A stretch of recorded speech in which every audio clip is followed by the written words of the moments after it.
नमस्कार। टैक्स का नाम सुनते ही अक्सर दिमाग उलझ सा जाता है ना? लेकिन इस एक्सप्लेनर में हम सीए अनुराग सचान की बेहतरीन इनसाइट्स के जरिए टैक्स प्लानिंग की असली दुनिया को डिकोड करने वाले हैं। यकीन मानिए, अगर सही जानकारी हो तो कोई भी आम इंसान अपने टैक्स आउटफ्लो को बहुत ही स्मार्ट और आसान तरीके से मैनेज कर सकता है। अब एक बहुत ही बेसिक सवाल जो अक्सर फाइनेंशियल ईयर के आखिर में सामने आता है, आखिर लोग जरूरत से ज्यादा टैक्स क्यों चुका देते हैं? इसके पीछे कोई बहुत बड़ी रॉकेट साइंस नहीं है। अक्सर सही जानकारी ना होने की वजह से या फिर मार्च महीने की उस आखिरी वक्त की घबराहट में लोग बिना सोचे समझे ऐसे फैसले ले लेते हैं जिनसे जेब पर भारी नुकसान होता है। तो चलिए आज के इस एक्सप्लेनर का रोड मैप बिल्कुल क्लियर कर लेते हैं। हम शुरुआत करेंगे टैक्स प्लानिंग की असलियत समझने से, फिर उन गलतियों पर बात करेंगे जो जाने अनजाने हमारा टैक्स बढ़ा देती हैं। इसके बाद कुछ बुनियादी टैक्स टर्म्स को समझेंगे और आखिर में कुछ स्मार्ट इन्वेस्टमेंट स्कीम्स और डिडक्शंस का पूरा फायदा उठाना सीखेंगे।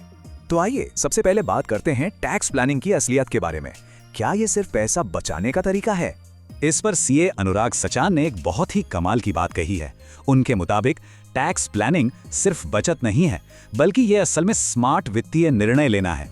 मतलब ये साल के आखिरी महीने में की गई कोई हड़बड़ी नहीं है, बल्कि ये साल की शुरुआत से ही लागू की जाने वाली एक सोची समझी रणनीति होनी चाहिए। अब आगे बढ़ते हैं और उन आम गलतियों की बात करते हैं जो हमारा टैक्स का बोझ बिना बात के बढ़ा देती हैं। देखिए, ये कुछ ऐसी क्लासिक गलतियां हैं जो लगभग हर कोई कभी न कभी करता है, जैसे कि आखिरी मिनट पर बिना रिसर्च किए कहीं भी निवेश कर देना, या फिर 80C के फायदों को पूरी तरह इग्नोर कर देना और एचआरए या एलटीए जैसे भत्ते क्लेम करना ही भूल जाना। कई बार लोग गलत टैक्स रिजीम चुन लेते हैं या जल्दबाजी में आईटीआर भरते हुए फिक्स डिपॉजिट यानी एफडी के ब्याज जैसी इनकम को डिक्लेयर करना भूल जाते हैं। और हाँ, अपने पैसों को बिना किसी प्लान के बस सेविंग्स अकाउंट या एफडी में छोड़ देना भी एक बहुत बड़ी भूल साबित हो सकती है। खैर, इन भारी भरकम गलतियों से बचने के लिए सबसे जरूरी है कि हम टैक्स से जुड़े कुछ बुनियादी शब्दों को समझें। इसमें सबसे पहला और सबसे अहम शब्द है टैक्सेबल इनकम यानी कर योग्य आय। आसान भाषा में कहें तो जब आप अपनी कुल कमाई में से सभी उपलब्ध नियमों और कटौतियों का फायदा ले लेते हैं, उसके बाद जो रकम बच जाती है वही आपकी टैक्सेबल इनकम है। इसी रकम पर आपके टैक्स की असली कैलकुलेशन होती है। अब यहाँ डिडक्शन और एग्जेम्पशन के बीच का फर्क समझना बहुत ही इंटरेस्टिंग है। देखिए, डिडक्शन या कटौती वो है जो आपकी ओवरऑल टैक्सेबल इनकम के पूल को कम कर देती है। वहीं दूसरी तरफ एग्जेम्पशन या छूट का मतलब है कि ये आपकी आय के एक खास हिस्से को पूरी तरह से टैक्स के दायरे से ही बाहर कर देती है। इसके साथ ही सही टैक्स रिजीम का चुनाव भी एक बड़ा गेम चेंजर होता है। पुराने रिजीम में आपको ढेर सारी छूट और एग्जेम्पशन का फायदा मिलता है, जबकि नई रिजीम सिस्टम को सिंपल रखती है और आपको सीधे तौर पर कम टैक्स दरों का फायदा देती है। कौन सी रिजीम बेहतर है, ये पूरी तरह से इस बात पर निर्भर करता है कि आपकी इन्वेस्टमेंट प्लानिंग कैसी है। और हाँ, ये सारा का सारा सिस्टम टैक्स स्लैब के दायरे में काम करता है। मतलब आमदनी के अलग अलग स्तरों पर अलग अलग दरों से टैक्स लगता है।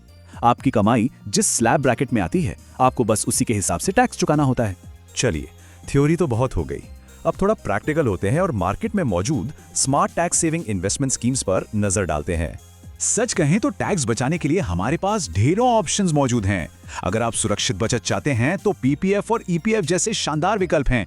अगर आप थोड़ा मार्केट एक्सपोजर चाहते हैं तो ईएलएसएस म्यूचुअल फंड्स ट्राई कर सकते हैं। इसके अलावा परिवार की सुरक्षा के लिए लाइफ इंश्योरेंस, अपने रिटायरमेंट को सुरक्षित करने के लिए एनपीएस और अपनी बेटियों के सुनहरे भविष्य के लिए सुकन्या समृद्धि योजना जैसी बेहतरीन स्कीम्स का फायदा उठाया जा सकता है।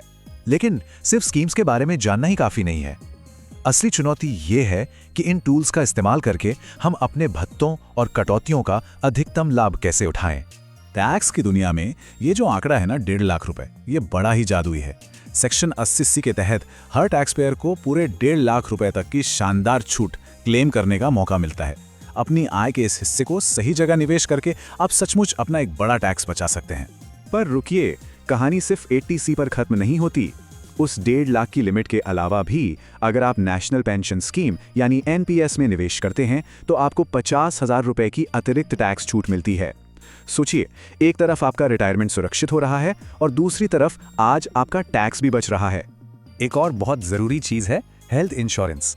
मेडिकल इमरजेंसी कब आ जाए कोई नहीं जानता। सेक्शन 80D के तहत हेल्थ इंश्योरेंस लेने पर आपको 25,000 से लेकर 50,000 रुपए तक की शानदार टैक्स राहत मिलती है। तो ये सुरक्षा भी है और बचत भी। अगर हम घर या हाउसिंग की बात करें तो किराए पर रहने वाले लोगों के लिए एचआरए एक बहुत बड़ा हथियार है जो किराए के एक बड़े हिस्से को टैक्स फ्री बना देता है। और जो लोग अपना घर खरीद रहे हैं उनके लिए होम लोन पर चुकाए गए मूलधन यानी प्रिंसिपल और ब्याज दोनों पर ही अलग-अलग छूट मिलती है। तो इस पूरे एक्सप्लेनर को समेटते हुए एक बहुत ही अहम सवाल मैं आपके लिए छोड़कर जा रहा हूं। जरा सोचिए, क्या आपकी वर्तमान वित्तीय योजना वास्तव में आपका टैक्स कम कर रही है या फिर आपके पैसे सिर्फ बिना किसी लक्ष्य के बचत खाते में छिपकर बैठे हैं? इस पर गौर कीजिएगा, क्योंकि सही प्लानिंग से आप सिर्फ पैसा बचाते नहीं हैं बल्कि अपनी वेल्थ भी बढ़ाते हैं।